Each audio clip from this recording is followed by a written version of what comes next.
Hi hello friends, welcome to the channel. நம்ம channel இன்றைக்கி என்ன வீடியோ அப்படின்னா, லாஸ்ட்டாக வந்து ஒரு அப்டேட் வந்து எனக்கு வயிற்று வலி என்னெல்லாம் ஆச்சு அப்படின்னு சொல்லி நான் சொல்லியிருந்தேன். அதோட கண்டினியூவேஷன் தான் இந்த வீடியோ. ஸோ வந்து அது லென்த்தாக போச்சு, அதை ஸ்டாப் பண்ணிவிட்டு இது இன்னும் கொஞ்சம் லென்த்தாக போகும் அப்படின்றதுனால இப்போ நான் கண்டினியூவேஷன் கொடுத்துருக்கேன். இது வந்து முன்னே நம்ம வந்து அப்லோட் பண்ணியிருந்தேன். 2 days கழிச்சு இது மேபி அப்லோட் ஆகும். ஸோ வந்து பாருங்கள். ஸோ ஃபஸ்ட்டு பார்த்துட்டு வந்தீங்கன்னா கொஞ்சம் உங்களுக்கு கிளியரான விஷயம் கிடைக்கும், என்ன நான் பற்றி பேசுகிறேன் அப்படின்னு சொல்லிட்டு.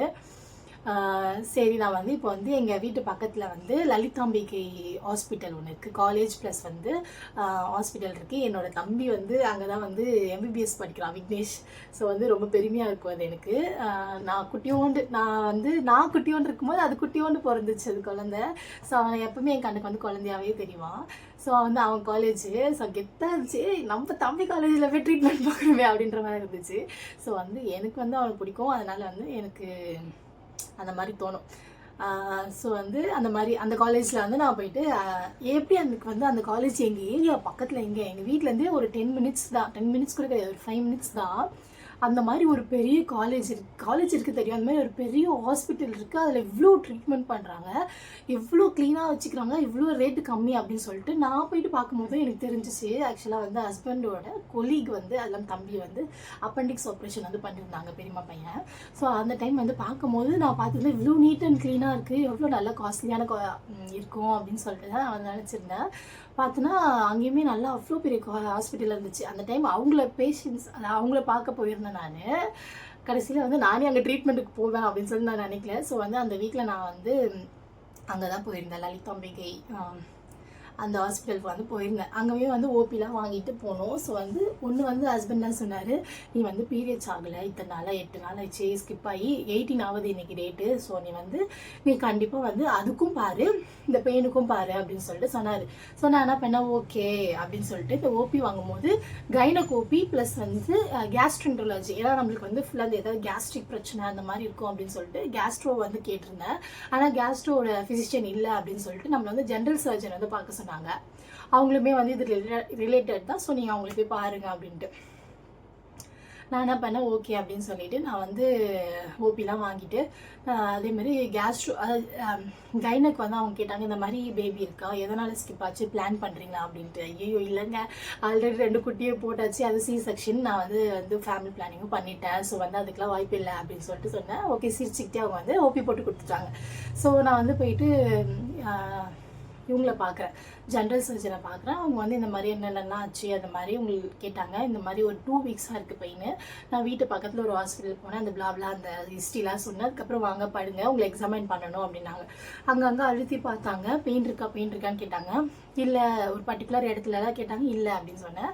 அதுக்கப்புறமேட்டுக்கா சரி வாங்க, ஒரு பெரிய பிரச்சனைலாம் கிடையாது, மேபி இதை வந்து ஸ்டோனாக இருக்கலாம் இந்த லெஃப்ட் சைடில் நம்மளுக்கு வலிக்கிறதுனால, அப்படி இல்லைன்னா வந்து வயிறு வந்து ஏதாவது புண்ணாக இருக்கலாம் அப்படின்ற மாதிரி 2 ஆப்ஷன் தான் கொடுத்தாங்க. ஓகே, இப்படிதான் ஸ்டோனாக இருந்துச்சுன்னா கண்டிப்பாக வந்து இது வந்து இந்த வலியெல்லாம் என்னால் தாங்க முடியாது. ஸ்டோன் வலியை வந்து என் ஹஸ்பண்டுக்கும் நான் பார்த்துருக்கேன், என் ஃப்ரெண்டு ரேகான்றா அவளுக்கும் நான் பார்த்துருக்கேன். துடின்னு துடிப்பாங்க, நம்மளால அவங்க துடிக்கிறது வந்து பார்க்கவே முடியாது, அந்த அளவுக்கு துடிப்பாங்க ஸ்டோன்னா. ஸோ அந்த அளவுக்குலாம் நான் வந்து பெயின் இல்லை. பெயின் இருக்குது, எக்ஸ்ட்ரீம் பெயின் இருக்குது, பட் அவங்க துடிச்ச அளவுக்குலாம் எனக்கு வந்து பெயின் இல்லை, ஸ்டோனாக இருக்காது. மேபி வந்து சொல்கிறாங்களே வயிறு வந்து அல்சராக இருக்கலாம், அந்த மாதிரி அதனால கூட பெயின் இருக்கலாம் அப்படின்னு சொல்லிட்டு அவர் என்ன பண்ணாரு, அன்றைக்கி பேண்டியும் ஒரு சிரப்பும் கொடுத்துருந்தாங்க, அல்சருக்கான அந்த ஜெல்சில் மாதிரி ஒரு சிரப்பு. ஸோ அது வந்து வாங்கிட்டு வீட்டுக்கு வந்துட்டோம். அது கூட வந்து ஒரு யூரின் டெஸ்ட்டும் ஒரு இதுவும் கொடுத்துருந்தாங்க, ஒரு US அப்டமன் வந்து பண்ணிவிட்டு நாளைக்கு வாங்க அப்படின்னு சொல்கிற மாதிரி அனுப்பிட்டாங்க. ஸோ வந்து வரும்போது யூரின் சாம்பிள் வந்து கொடுத்துட்டு நெக்ஸ்ட் டே வந்து நம்ம வந்து போயிட்டு ஸ்கேன் பண்ணிக்கலாம் அப்படின்னு சொல்லி போனப்போ ஸ்கேனில் வந்து ஃபுல் ரஷ்ஷு. இதோட வெள்ளிக்கிழமை தான் உங்களுக்கு வந்து அப்பாயின்மெண்ட் இருக்குது, அப்பாயின்மெண்ட் போடுறேன் அப்படின்னு சொல்லிட்டு வெள்ளிக்கிழமை அப்பாயின்மெண்ட் போட்டாங்க. லோக்கல்லையும் விசாரிச்சு பார்த்தோம், அங்கேயுமே வந்து ஸ்கேன் வந்து இப்போ அவைலபிள் இல்லைன்னு சொல்லிட்டாங்க. சரி, நாங்கள் என்ன பண்ணோம், வெள்ளிக்கிழமை எதுக்கு போனோம், இன்றைக்கி போயிட்டு மறுநாள் காலையில் சீக்கிரமாக போயிட்டு நம்ம வந்து வெயிட் பண்ணலாம், ஒரு ஸ்கேன் தாங்க பண்ணிக்கிறோங்க அப்படின்ற மாதிரி கேட்டுக்கலாம், பெயின் எக்ஸ்ட்ரீமாக இருக்குது அப்படின்னு சொல்லிட்டு. உண்மையாகவே பெயின் எக்ஸ்ட்ரீமாக தான் இருந்துச்சு. ஸோ வந்து அன்றைக்கி நைட்லாம் சரியான துடிச்சிட்டு என்னால் தூங்கவும் முடியல. ரொம்ப நேரம் உட்காந்துக்கிட்டு தைலத்தை தடவிக்கிட்டு உள்ளே வலிக்குது, பட் மேலே தைலத்தை தடவிக்கிட்டு அந்த மாதிரி உட்காந்துட்டு இருந்தேன். அதுக்கப்புறமேட்டுக்கு எப்படியே எனக்கு தூக்கத்தில் நான் தூங்கிட்டு காலையில் ஏந்து உட்காரவும் முடியல, சரியான வலி. காலைல ஒரு 9 மணிக்கெலாம் எடுத்துகிட்டு போய் தாரிக்கா அம்மா அதுக்குள்ளே வந்துட்டாங்க தாரிக்கா கூப்பிட்டு போகிறதுக்கு. அம்மாக்கிட்ட எடுத்துகிட்டு கொடுத்துட்டு நாங்கள் வந்து கிளம்பிட்டு ஹாஸ்பிட்டல் போயிட்டோம். அவங்க வந்து ஓகே நீங்கள் வந்து எடுத்துக்கோங்க, பெயின் தாங்க முடியலன்னு சொல்கிறீங்களா, சரி நீங்கள் வந்து ஸ்கேன் பண்ணிக்கோங்க அப்படின்னு சொல்லிட்டு வெயிட் பண்ண சொன்னாங்க. பிளாடர் ஃபுல் பண்ணுங்கள், பிளாடர் ஃபுல்லாகிடுச்சு, அர்ஜென்ட்டாக யூரின் வருது அப்படின்னா சொல்லுங்கள், நாங்கள் வந்து உடனே வந்து உங்களை உள்ளே அனுப்புகிறோம் அப்படின்னு சொன்னாங்க. அதே மாதிரி நல்லா வந்து 4-5 டம்ளரை குடிச்சிட்டு யூரினும் அர்ஜென்ட்டாக வந்துச்சு, உள்ளே அனுப்பிட்டாங்க. இந்த மாதிரி வந்து ஸ்கேன் பண்ணாங்க. ஸ்கேன் பண்ணும்போது நம்மளுக்கு அந்த டெக்னிக்கல் வேர்ட்ஸ்லாம் சொல்கிறாங்களே, ஏன்னா நம்மளுக்கு இந்த ரிப்போர்ட்ஸ்லாம் வந்து நான் அதில் தான் ஒர்க் பண்ணுறேன் கோடிங்கில். ஸோ வந்து ரிப்போர்ட்டில் நாங்கள் நிறைய படிப்போம்.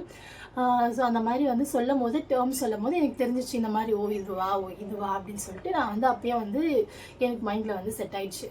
அதுக்கப்புறம் நான் சொன்னேன் இந்த மாதிரி எனக்கு பீரியட்ஸ் ஒன்றும் ஆகலை அப்படின்னு சொல்லிட்டு அவங்ககிட்ட சொன்னதுக்கு வந்து சரி நம்ம வந்து இன்னொரு ஸ்கேன் பண்ணணும், அதாவது டிரான்ஸ்வெஜினல் ஸ்கேன், அடி வழியாக ஸ்கேன் பண்ணி பார்த்துக்கலாம் அப்படின்னு சொல்லிட்டு வெயிட் பண்ணுங்கள், ரெஸ்ட் ரூம் போயிட்டு வந்து அப்படின்னு சொன்னாங்க. சரி வந்து உட்காந்துட்டு கொஞ்ச நேரம் அப்படியே மீன்வேல் அப்படி அலைஞ்சிக்கிட்டு அதுக்கிட்டு காஃபிலாம் குடிச்சிட்டு ஆனால் பெயின் கொஞ்சம் செட்டில் ஆச்சு. அப்புறம் வந்து டிரான்ஸ்வெஜினல் அடி வழியாக வந்து ஸ்கேன் வச்சு பார்த்தாங்க. அப்பயும் வந்து நிறைய ஓவரிஸ் அந்த மாதிரிலாம் வந்து டேர்ம் வச்சு பேசும்போது ஓகே இதுதான் அப்படின்னு நான் கொஞ்சம் கெஸ் பண்ணிவிட்டு ஒரு 10 to 5 மினிட்ஸில் வந்து நம்மளுக்கு வந்து 5 to 10 மினிட்ஸில் வந்து நம்மளுக்கு ரிசல்ட்டும் கையில் கொடுத்துட்டாங்க. நீங்கள் கண்டிப்பாக போகணும் அப்படின்னா செம்மையாக ஒர்த்து. வெளியே வந்து 1700 அந்த ஸ்கேனு, ஒரு ஸ்கேனு மேலே யூஎஸ் அப்டமன் ஸ்கேனு. பட் இங்கே வந்து வெறும் 300 ரூபாய் தான். அது வந்து நீங்கள் அந்த ஹாஸ்பிட்டல் வந்து அவ்வளோ குவாலிட்டியாக இருக்குது. பக்கா நீங்கள் போனீங்க அப்படின்னா ட்ரீட்மெண்ட் வந்து ரொம்ப சூப்பராக, டெலிவரியே பார்க்குறாங்க. அவ்வளோ பெரிய காலேஜ், அவ்வளோ பெரிய ஹாஸ்பிட்டலு. ஸோ வந்து நீங்கள் ஆஃப் த அமௌண்ட்டில் ஃப்ரீ டெலிவரி கூட பண்ணுறாங்க அந்த ஹாஸ்பிட்டலில். ஸ்கீம் ஏதோ ஒன்று கொண்டு வந்திருக்காங்க, அதெல்லாம் உட்காந்து படிச்சுட்டு இருந்தேன் நான். ஸோ இந்த மாதிரிலாம் நிறைய இருக்குது, யூஸ்ஃபுல்லாக இருக்கும், ட்ரை பண்ணி பாருங்கள். ஸ்கேன் எடுத்துகிட்டு என்னை வந்து உட்கார சொன்னாங்க, ரிப்போர்ட்டும் கையில் கொடுத்துட்டாங்க. ஸோ அதே மீன்வைல் நான் போயிட்டு யூரின் சாம்பிள்